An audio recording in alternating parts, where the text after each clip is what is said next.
É um prazer tê-los aqui comigo nessa tarde, minha primeira live, findando um projeto com o livro Felicidade Não Tem Cor. Esse livro Felicidade Não Tem Cor é do Júlio Emílio Braz, eu estou só aguardando ele entrar para a gente iniciar. É um livro que eu me emocionei quando eu conheci. Em 2018 foi o primeiro ano que eu comecei a fazer esse projeto. Eu via crianças, vou contar quem não assistiu, né, sobre esse livro. Conta a história de um menino que se chama Fael, o apelido, o nome é Rafael, e um menino completamente perdido na sua própria identidade. E aí em 2018, quando eu encontrei esse livro,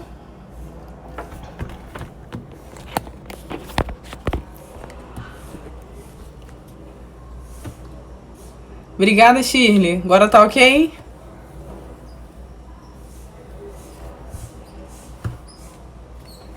E aí, em 2018, para quem não sabe, eu não me apresentei, né? Meu nome é Luísa Viana, eu sou professora da Rede Municipal do Rio de Janeiro.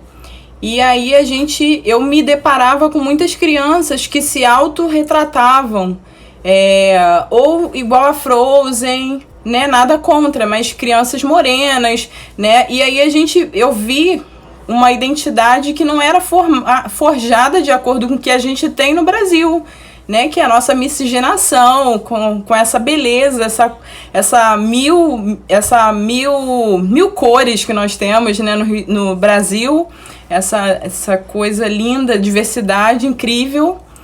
E aí eu me deparo com esse livro do Júlio Emílio Braz, que é esse aqui, e aí conta a história de um menino, que é o Rafael, um menino incrível, super inteligente, um profissional incrível no futebol, mas que se via atacado pelos outros por causa de um apelido. E aí no primeiro capítulo, ele se depara com uma redação. A professora pede uma redação que é até corriqueira, né? Todo o começo de ano a gente pergunta, o que você vai querer ser quando crescer? E o que você quer ser? E então... E aí, nesse momento, o Fael diz que ele quer ser branco.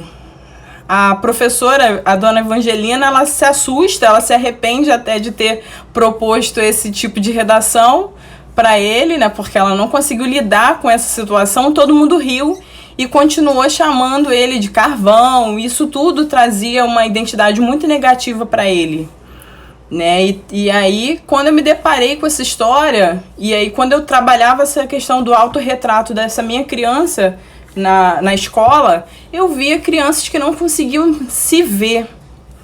E aí a gente começou esse projeto literário, e eu acho que literatura é incrível, eu adoro trabalhar com livros com as crianças, e o mais interessante foi encontrar um autor brasileiro, e que em 2018 eu entrei em contato com ele já tinha feito muitas palestras na prefeitura e numa escola em 2012, que foi a primeira vez que eu tive contato com o Júlio. E aí eu mandei uma mensagem para ele e ele topou. E aí o que eu fiz com as crianças, né, em 2018?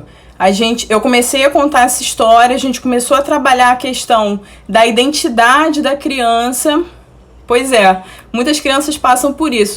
Aí a gente começou a trabalhar a identidade da criança. E o incrível, que a narradora é a Maria Mariô, que virou até uma boneca foi gerada ano passado, numa outra turma minha.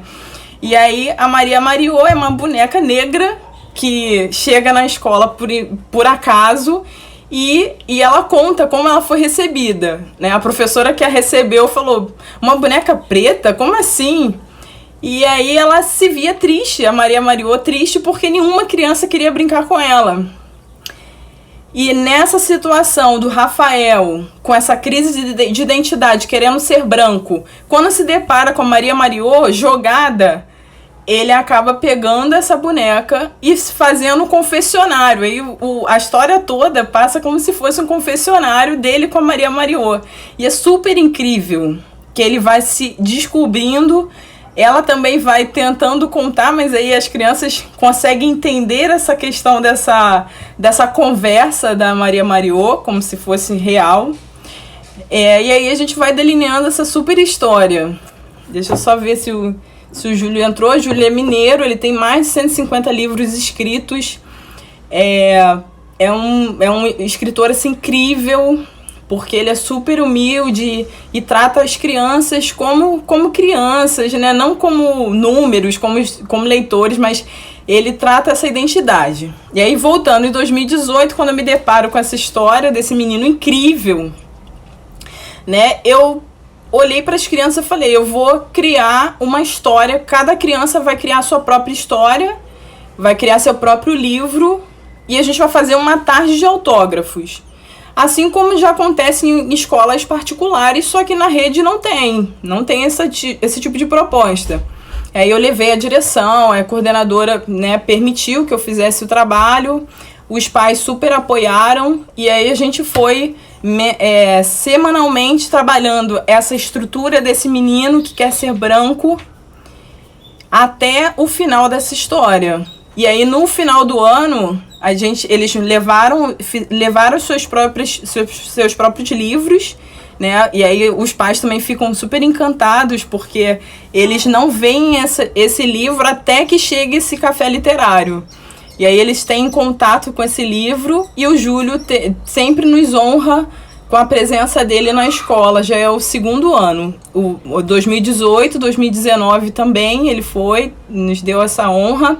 E em 2020 começaríamos também o projeto, só que com a pandemia a gente migrou do campo físico para o campo virtual, que é o que a gente está lidando agora. Foi por isso que eu comecei a contar as histórias, né, para que as crianças tivessem esse acesso. E aí, claro, com permissão dele, ele super permitiu que eu contasse, né, a história. E aí a gente tá nessa dinâmica até pra gente ver o que a gente vai acontecer ainda.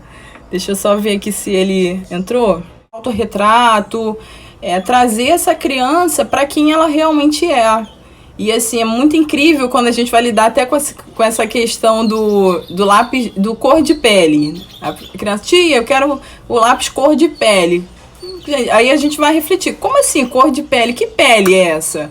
Né? Que pele é essa que ela acha que ela só tem essa cor? E aí a gente vai trabalhar as diversas cores. E é muito incrível, depois ao longo dos meses, quando a gente vai trabalhando esse perfil, essa questão com essa criança, você vai vendo a reflexão, o refletir desse trabalho depois no papel, onde depois de um processo, ela começa assim a desenhar a família dela, se desenhar já com as cores mesmo que ela é, e achar bonito isso, né? E assim, e é super relevante a gente trabalhar isso, porque a gente lida muito com isso na infância, tanto com os apelidos, que com o tempo o Rafael acaba não ligando mais, depois da conversa dele com o radialista do Roda Viva, e aí ele passa a ver que a cor dele é linda, que ele é um garoto incrível. E depois que ele tem a experiência de ter ido à rádio, ele vira evidência na escola, e ele para de prestar atenção nesses apelidos, e ele para analisar a vida como ela é. E na verdade, assim, os pais, ao longo da história, a gente vai analisando que os pais do Fael, eles exigiam que o Fael fosse excelente para justificar a própria cor. Tipo assim, você já é negro, então pelo menos, né, você tem que ser inteligente. Então você tem que se justificar, não ser quem você é, mas justificar. E aí a gente vai fazendo vários desdobramentos até em relação ao cabelo, e aí o cabelo crespo ou o cabelo liso, né? E desmistificar também isso sobre o cabelo, né? Tem crianças que não se aceitam porque tem um cabelo crespo, aí vê a Disney, que é muito presente na vida delas, aí vê a Frozen com cabelo liso, gigante e branca, uma realidade que não é a nossa, né? Não é a nossa realidade. E a criança começar a se amar pelo que ela é um processo que precisa ser analisado. E se não tiver um adulto ali dando a mão para ela, mostrando a importância dela, ela não consegue se enxergar e não consegue enxergar sozinha. Deixa eu ver se aqui o Júlio...